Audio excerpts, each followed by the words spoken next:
Chez nous, les rats de reconnaître le mérite de l'autre et l'aphorisme populaire nul n'est prophète chez soi sonne comme une sentence qui inhibe toute tentative visant à rendre à nos héros les honneurs qui leur sont dus. Il s'appelait Joseph Augustine Bogony Oyebok. Il nous a quittés il y a 12 mois, laissant à l'humanité et à la postérité Oyebok Tennis Academy qu'il a créé en 1999 afin de contribuer à l'épanouissement et à la réussite de la jeunesse africaine. Un an après la disparition de ce géant de l'humanitaire qui est devenu la plus grande académie de tennis de l'Afrique centrale et de l'Ouest, réponse dans cette production baptisée Joseph Oyebok l'Immortel.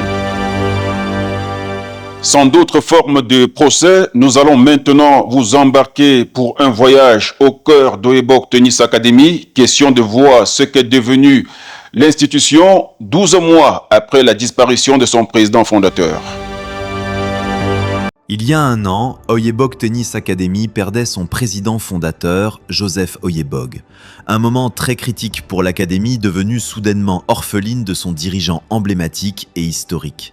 Après la chute de son leader qui supportait le poids du fonctionnement de l'académie depuis 1999, des mesures d'urgence s'imposaient pour assurer la continuité de ce gigantesque projet. La tâche s'annonçait à la fois compliquée et un brin maîtrisé. Un brin maîtrisé parce que le président Joseph Oyebok avait balisé la route. C'est sur cette voie déblayée par le fondateur que la nouvelle équipe dirigeante se déploie depuis 12 mois. Le fonctionnement de OTA dépend à 95% de la contribution de ses amis qu'ils ont mis comme un bureau aux États-Unis. Donc c'est des amis qui étaient, c'est des élèves qui prenaient les leçons avec lui, qui l'a expliqué son concept. Et ils ont adapté, ils ont décidé de lui aider. Donc il a mis un bureau qui est géré par Madame Sonny. Et depuis sa disparition, ce bureau a toujours confiance à nous au Cameroun et fait le minimum ou bien le maximum. Au cœur du nouveau fonctionnement se trouve Jonathan Oyebok. C'est sur les épaules de ce pilier du projet qui, du vivant du président Joseph Oyebok, jouait déjà un rôle majeur, que repose désormais la gestion de tous les aspects qui concourent au bon fonctionnement de l'académie. Maintenance des infrastructures, gestion administrative et financière, pilotage de l'option sport-études, pilotage de l'organisation des tournois, le cahier des charges est volumineux. Il faut quotidiennement couler une quantité industrielle de sueur pour relever les multiples défis. La tâche est herculéenne et impressionnante. Des choses comme le sponsoring au Cameroun. Notre président, d'abord, c'était une personnalité. Donc, il a un nom. Donc, il pouvait parler avec certains gens, vu son nom et sa carrière qu'il a fait. C'est plus facile de passer. Mais maintenant, ce n'est pas la même chose parce qu'on va toujours déposer les dossiers, parler aux gens, mais on ne prend pas ça à la même manière. Donc, on a cette difficulté déjà de chercher les sponsors pour aider le développement de l'académie. Et maintenant, aussi, la contribution de certains amis. Lui-même était un coach qui avait d'abord son revenu, qui revenait tout à la disposition de l'académie. Donc on n'a pas toute cette possibilité-là. Staff technique, staff médical, corps enseignant, agents d'entretien, on compte quelques dizaines de personnes entièrement dévouées à la réussite de l'académie. Des hommes et femmes de l'ombre, ceux qu'on ne voit presque jamais, mais sans qui rien n'est possible. Leur rôle, veiller tous les jours dans leur secteur respectif à ce qu'aucun grain de sable ne perturbe le fonctionnement et les résultats de l'académie. Sur le plan sportif notamment, l'académie peut se satisfaire des résultats obtenus. Nous avons successivement eu de très bons résultats, surtout du côté des filles, où Chanel et Délice ont réussi avec le groupe pour sortir le Cameroun de la 4e à la 3e zone au tournoi de la Belgique. Et après cela, nous avons eu Chanel qui a remporté la Coupe du Cameroun. Et pas plus tard qu'il y a de cela quelques jours, quelques mois, elle a remporté également le tournoi de PAD et terminé en beauté aussi avec ITF G30 en double. Ça veut tout simplement dire qu'après le départ, nous avons eu de merveilleux résultats.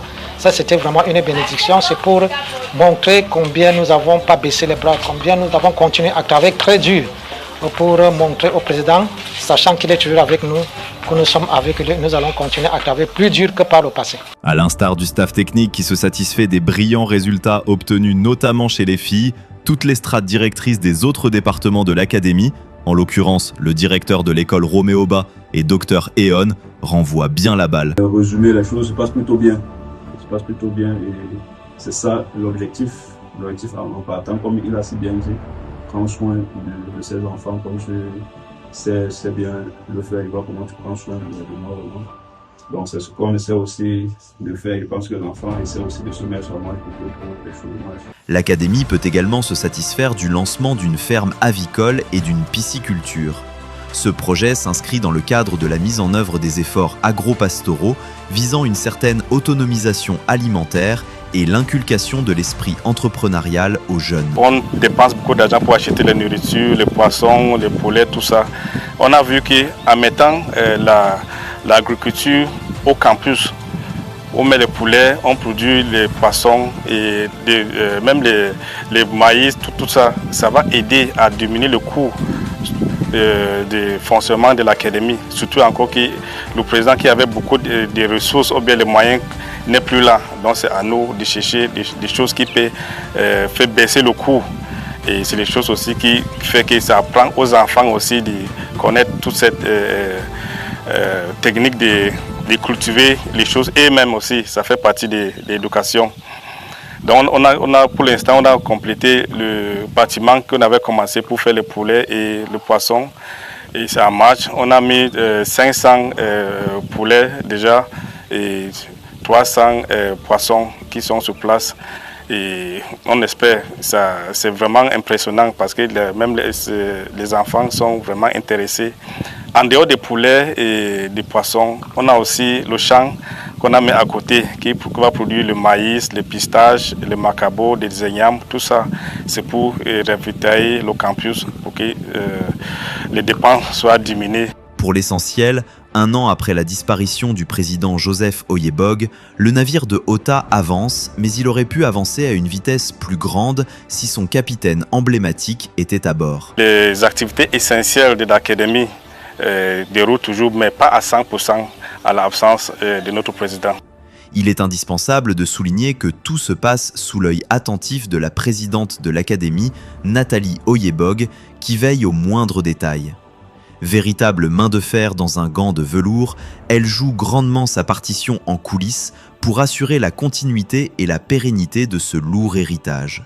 Il faut se rendre à l'évidence que du fait de l'absence du président fondateur de Ouyebog Tennis Academy, plusieurs infrastructures aujourd'hui fondues sur place, notamment le cours central de 2000 places qui est la plus grande composante de l'académie et les appartements.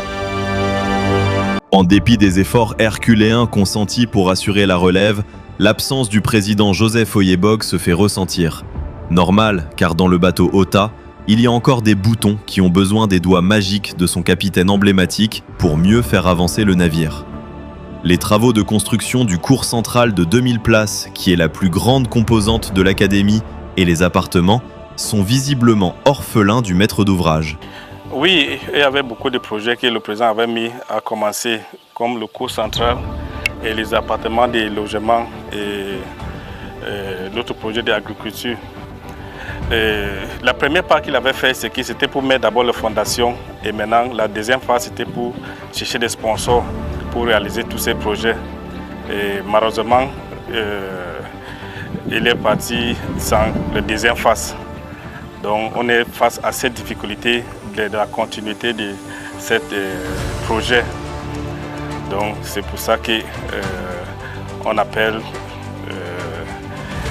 nos sociétés. Parce que le projet bénéficie 100% les enfants du Cameroun. Et le bureau des États-Unis peut faire à leur minimum à rassurer le fonctionnement de day-to-day activity. Mais les projets qui bénéficient 100% le Cameroun, ils ont les limites. Donc c'est à nous de chercher les moyens.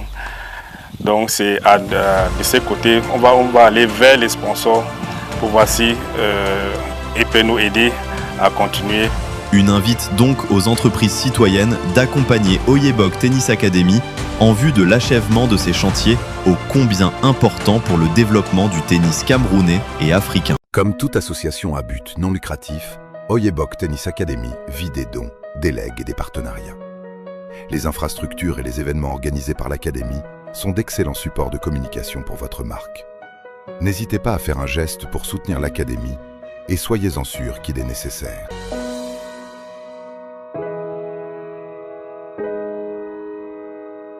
Depuis sa création en 1999, Oyebok Tennis Academy a connu de nombreux volontaires, les uns aussi dévoués que les autres. Mais si l'Académie venait à organiser une cérémonie pour récompenser les meilleurs volontaires de son histoire, Dr Jean Nundu ferait sans doute partie des meilleurs. En effet, depuis que ce bienfaiteur a découvert OTA, il apporte une réelle valeur ajoutée humaine. Tous les jours, ou presque, Dr Jean Nundu joue une partition extraordinaire en offrant généreusement son temps et ses compétences à l'Académie. Depuis la disparition du président Joseph Oyebog, il décuple les efforts dans maints aspects afin de contribuer à sa manière au bon fonctionnement de l'institution. Le président avait vu très grand pour ce projet et nous nous attelons au quotidien à poursuivre, n'est-ce pas, à poursuivre cet ambitieux projet avec certes l'appui de ses amis. Sa propension naturelle à accompagner l'Académie l'a emmené à procéder à l'organisation d'une manifestation lors de la dernière journée internationale de l'arbre, célébrée en mars 2026. L'objectif de la journée de l'arbre, c'était de contribuer, c'était la contribution de OTA à la lutte contre le réchauffement climatique. Vous avez vu tout à l'heure là des panneaux solaires qu'on utilise ici là pour l'éclairage et puis le fonctionnement du centre. Et puis également, on s'est dit contribuer de manière positive à la résilience contre le réchauffement climatique. Consistait ici en deux principaux points. D'abord la végétalisation, vous allez voir tout à l'heure là, plus de 500 plantes ont été mises au sol, n'est-ce pas, des plantes médicinales, des plantes alimentaires et puis autres. L'objectif étant de contribuer vraiment à la végétalisation et à la lutte contre le changement climatique. Et vous avez vu également, l'autre point, c'était la lutte contre les déchets plastiques. Donc vous voyez tout à l'heure là, des sacs, toute cette année, on travaille au quotidien, n'est-ce pas, pour supprimer, éliminer les plastiques, également acculturer les enfants du centre à ces préoccupations environnementales. Donc cette journée de l'arbre là, c'était vraiment sensibiliser toutes les parties prenantes, et notamment les enfants, à la contribution à la lutte contre la désertification, dans la lutte contre le réchauffement climatique. On en vient maintenant à l'évocation des gestes de bienfaisance faits par quelques anciens pensionnaires d'Oyebok Tennis Academy reconvertis aujourd'hui entraîneurs grâce au plan B mis en place par l'Académie. Il s'agit notamment de Junior Talla, Yvan Yaké et Marcel Mundi qui exercent respectivement à Dubaï et en île Maurice. En tennis, comme dans les autres disciplines sportives et d'autres secteurs de la vie, tous les jeunes formés ne sont toujours pas prédestinés à une grande carrière. Consciente de cette éventualité, Oyebok Tennis Academy prévoit un plan B pour ces athlètes qui, pour des raisons de performance, de blessures ou des autres impondérables, ne réalisent pas leurs rêves. Ce plan secondaire consiste à orienter les jeunes de l'académie vers les métiers du tennis, comme l'entraînement, l'arbitrage, le cordage et autres. Ce plan permet aux jeunes de rester au contact de leur passion et de s'insérer socialement. Aujourd'hui, plusieurs joueurs de l'académie issus de cette fabrique entraînent un peu partout dans le monde. Citons pêle-mêle Junior Talla, qui a déposé ses valises depuis quelques années en île Maurice, Yvan Yaké et Marcel Mundi, qui sont installés à Dubaï.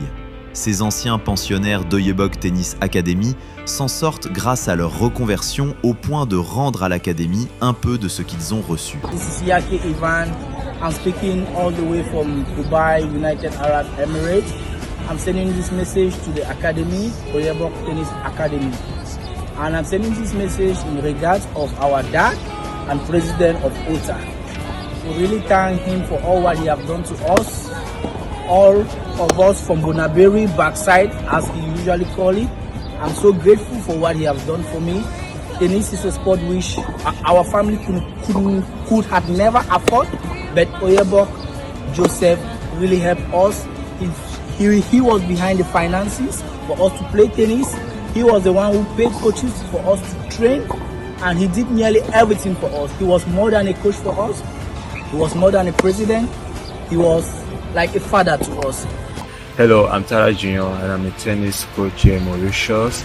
I joined this program since I was young in 2011 and I was 10 years old, and it completely changed my life. Through the academy, I received a lot of benefit through coaching, where I had international coaches all over the world, from France, America, and Portugal.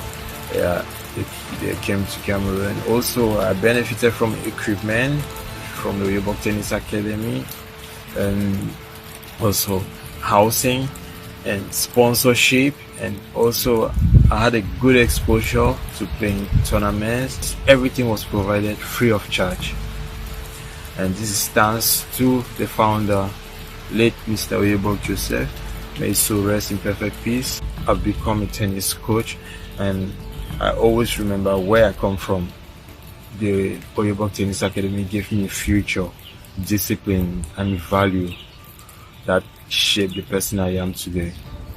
That's why, even while working as a coach, I make sure I support the program with a small way whenever I can. It is a way of saying thank you and helping the next generation of the young players that have the same opportunity. Hello beautiful family, I'm called Kamla Ivan. I am a tennis coach at East Coast Sports Mauritius. This video is dedicated to our founder, Oyebok Joseph of late memory. His death was so painful to us, and it's like a family, and we are doing everything we can as a graduate of the academy to keep the vision moving, to keep the spirit going, so that OTA can stand and help other kids from the neighborhood and all over Cameroon and all over Africa, so that tennis keep growing and tennis shall keep striving. Hope this message finds you well.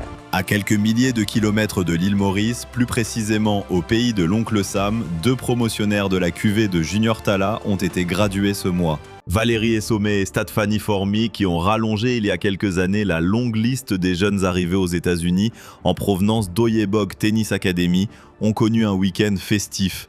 L'occasion était la cérémonie de graduation, cet événement solennel célébrant la fin du parcours académique.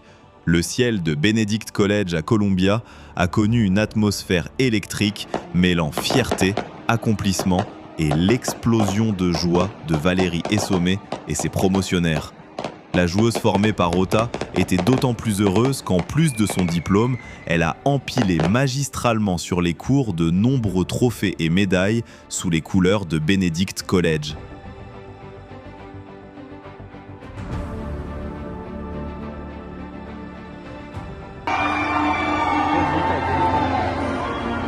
Ambiance festive également à l'université du Nord Texas, où Stéphanie Formy et ses camarades ont lancé le mortier.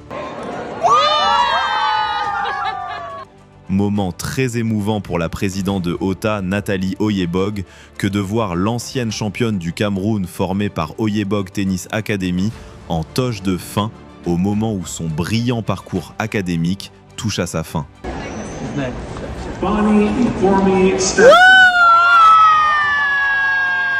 Au moment de célébrer leur diplôme, Stéphanie Formy et Valérie Essomé ont eu une immense pensée pour le président Joseph Oyebog, qui a joué un grand rôle dans la réalisation de leurs rêves.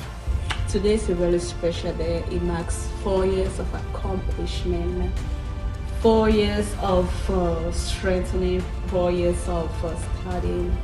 I just graduated with honor, and I'm really grateful to God for what He has done for me through these 4 years of studying. And I really thank my family, and I thank my village and my teammates for being there every time that I need it. And I also give a big thanks to my coach, Coach Oyebok, wherever he is. I know he'll be really proud of me, coming straight from Cameroon, precisely from Oyebok Tennis Academy. And I pray real like wherever you're listening, just know that everything is possible through God who strengthens you. Don't lose hope, believe in you and believe in God. Thank you. La réussite académique et sportive de Stéphanie Formy et Valérie Essomé, graduées respectivement à l'Université du Nord Texas et à Benedict College aux États-Unis, est l'une des résultantes de la mission que le président Joseph Oyebog s'est assignée en créant Oyebog Tennis Academy en 1999, à savoir sortir les jeunes des quartiers difficiles et des conditions précaires pour leur offrir un avenir radieux à travers la pratique de la petite balle jaune. Pour saisir l'ampleur de cette mission herculéenne qui a guidé le fondateur d'Oyebog Tennis Academy pendant plusieurs décennies avant sa disparition en mai 2025, il faut jeter un coup d'œil dans le rétroviseur pour visualiser quelques images illustrant la formation de ces deux nouvelles diplômées des universités états-uniennes. C'est ici, à Bonaberry-Dobor, un quartier difficile de la ville de Douala, que Valérie Essomé et Stadfany Formy ont découvert la petite balle jaune. Au milieu des constructions qui font peine à voir dans une moiteur ambiante, se dresse la résidence du président fondateur. Au travers d'un portail ouvert à tout le monde, une centaine d'enfants attend patiemment en file indienne, raquette à la main. En remontant la queue, l'arrière-cour du domicile qui accueille un petit terrain de tennis dont les dimensions sont loin d'être réglementaires, c'est ce cours mythique qui a moulé Valérie Essomé et Stadfany Formy. Pendant une décade, Oyebog Tennis Academy a gracieusement ferraillé leur formation à travers des dotations en équipement, des entraînements quotidiens, des participations aux tournois nationaux et internationaux.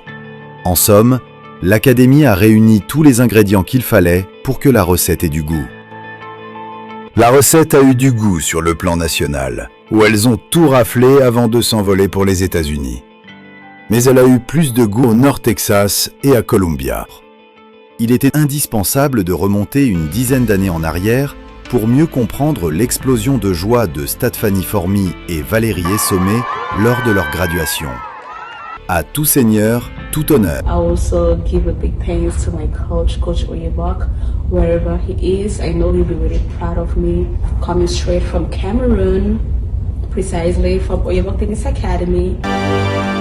Un petit clin d'œil maintenant aux partenaires qui sont restés fidèles à l'Académie en dépit de la disparition de son président. C'est pour évoquer notamment le port autonome de Douala qui a renforcé son partenariat avec l'Académie en l'accompagnant tout récemment dans le cadre de l'organisation de la première édition de l'Open National PAD qui s'est déroulé du 30 mars au 4 avril 2026. On revoit cet événement en images. Je vous promets de remporter ce trophée ici la Ota. Charnel dit ce qu'elle fait et fait ce qu'elle dit. La joueuse d'Oyebog Tennis Academy qui a promis de remporter l'Open National PAD a tenu sa promesse en gravant son nom sur le socle du trophée de vainqueur du tournoi. Victoire propre, nette et sans bavure face à Beraka Atana 6-3, 6-0. Mon sentiment après avoir gagné ces jolies médailles est que je me suis donné en fond sur mon match. Parce que moi je regardais les coachs et mes amis me donnaient souvent des stratégies pour mettre ça en place et pour jouer. Je voudrais remercier tous mes coachs, mes amis et aussi tout le monde. Et je dédie cette médaille à notre feu, M. Joseph Oyebog. À ceux qui pensent que sa retraite est proche, Etienne Tebow n'a même pas laissé une porte entrouverte. À 34 ans, l'éternel numéro 1 du Cameroun a consolidé son pouvoir en battant son dauphin Valentin Okala. C'est encore un Etienne Tebow en mode moteur diesel qui s'est produit sur les cours du complexe Ota. Après un premier set laborieux qu'il a perdu 5-7, le numéro 1 national s'est progressivement réveillé pour infliger une nouvelle défaite à son adversaire.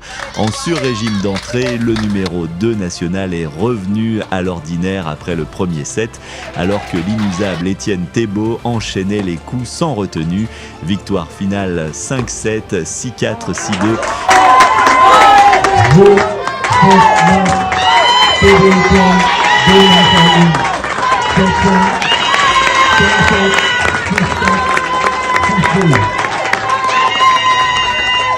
Je dis ce succès d'abord, c'est grâce à mon petit frère Roland Tebow. C'est lui qui m'a vraiment motivé il m'a vraiment encouragé pour que je puisse m'entraîner pour venir faire cette compétition. Après 6 jours d'intense compétition sur les cours du complexe OTA, le générique de fin de la première édition de l'Open National PAD a défilé en beauté en présence du gouverneur de la région du littoral, Samuel Dieudonné Iva Adiboua, d'un parterre impressionnant d'invités et d'un public des grands jours. Pour être complet avec les événements, il est important d'évoquer ce moment de recueillement sur la tombe du président fondateur de OTA, Joseph Oyebog. Avant la remise de ce trophée, j'aimerais que nous levions tous pour observer une minute de silence en mémoire de notre frère Oyebog qui se repose là à côté. Et pour la petite histoire, chacun des 2 vainqueurs a reçu une enveloppe de 450 000 francs. Ce fut une belle aventure accompagnée par le port autonome de Douala et Dangote, un autre partenaire historique présent lors de tous les événements organisés par l'Académie, et ce, depuis plusieurs années. Merci pour cet accompagnement citoyen et pérenne. Merci au comité d'organisation placé sous le giron d'Oyebog Tennis Academy et à bientôt pour d'autres événements sur lesquels l'Académie travaille activement pour davantage contribuer au développement du tennis camerounais et africain. Oyebog Tennis Academy est également sensible au soutien de la commune de Bonaleya, placée sous le giron du maire Ernest Poko. En effet, la disparition du président Joseph Oyebog n'a pas altéré l'énergie solidaire de la commune de Bonaleya, qui répond présente chaque fois qu'elle est sollicitée par l'Académie. La disparition du président Joseph Oyebog n'a pas impacté la volonté de la commune de Bonaleya de soutenir Oyebog Tennis Academy.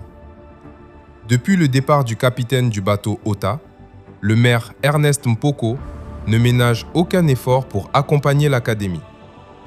Il joue sa partition à chaque sollicitation et répond personnellement présent lors des événements organisés par l'Académie. Dernier événement en date, l'Open National PAD, où il a remis le trophée de vainqueur messieurs à Étienne Thébault. Conscient de l'impérieuse nécessité du soutien de la commune de Bonaleya, le maire Ernest Mpoko promet de décupler les efforts pour accompagner l'Académie dans toutes ses aventures. Depuis la disparition de notre président, Joseph Oyebog, je dois dire que depuis ce moment, nous sommes engagés à accompagner ce complexe dans toutes les activités en fonction des moyens disponibles. Nous rassurons que nous allons toujours être présents, toujours honorer la mémoire du défunt qui a implanté chez nous ce complexe et qui fait la fierté de notre commune. Aujourd'hui, la mairie, la commune de Bonaleya va toujours appuyer et accompagner ce complexe, cette académie, et nous pensons que le meilleur est à venir. Et terminer en disant que c'est réellement un honneur pour notre commune, la ville de Souza, Bekouma, Kaké, d'abriter, n'est-ce pas, ce complexe qui, pour ceux qui ont l'habitude de classer les complexes des académies, qui est l'un des meilleurs complexes ici en Afrique centrale. Je voudrais rassurer le public, l'opinion, que nous ne cesserons d'accompagner au plus loin possible, le plus longtemps que le Seigneur le voudra, cette académie qui fait du reste, comme je l'ai dit, notre fierté, fierté de notre commune, et qui nous donne une visibilité à nul autre pareil. Tenez bon, bon courage, ensemble nous allons réussir. Pour être complet avec le soutien des autorités, il est important de souligner la mansuétude du gouverneur de la région du littoral, Samuel Dieudonné Iva Adiboua, un autre soutien de la première heure de l'Académie. Un merci incommensurable au board OTA des USA, dirigé des mains de maître par la présidente Sonny Sherman, qui consent des efforts astronomiques depuis la disparition du président fondateur, afin qu'aucun grain de sable ne perturbe le fonctionnement et le développement de l'Académie. Je remercie énormément le bureau des États-Unis qui est en tête Madame Sonny, qui fait énorme pour que le projet s'y déroule. Donc depuis l'absence du président, ils sont toujours derrière nous, ils sont toujours à nous écoute et ils nous font toujours confiance et ils font tout et tout pour que l'essentiel de l'académie c'est en marche, comme garder le campus propre, les enfants pour aller à l'école, la nourriture, et payer le minimum des employés qu'on a. Donc ils font énorme. Donc je leur dis vraiment merci et merci beaucoup. OTA ne vit que par OTA Board des États-Unis. Madame Sherman a été ici là pour le 25e anniversaire et on avait organisé une grande fête qui s'est révélée être comme une fête d'adieu au président Oyebok. OTA Board fait vraiment énormément. Ils ont également beaucoup contribué et aujourd'hui, si nous avons plus de 25 jeunes qui ont eu des bourses dans les universités américaines, c'est en partie grâce à l'appui de OTA Board de United States. Et notre souhait, c'est qu'ils continuent vraiment à soutenir ce projet. Je dois dire également, pour le relever, que les pouvoirs publics également s'inscrivent progressivement, n'est-ce pas, dans ce projet-là. Sur ce, nous allons mettre un terme à cette production baptisée Joseph Oyebok l'Immortel, production réalisée spécialement pour rendre hommage au président fondateur et historique d'Oyebok Tennis Academy, disparu le 28 mai 2025. Repose en paix, président. Tes œuvres incommensurables continueront à rayonner à travers le temps, à jamais dans nos cœurs. Comme toute association à but non lucratif, Oyebok Tennis Academy vit des dons, des legs et des partenariats. Les infrastructures et les événements organisés par l'Académie sont d'excellents supports de communication pour votre marque. N'hésitez pas à faire un geste pour soutenir l'Académie et soyez-en sûrs qu'il est nécessaire.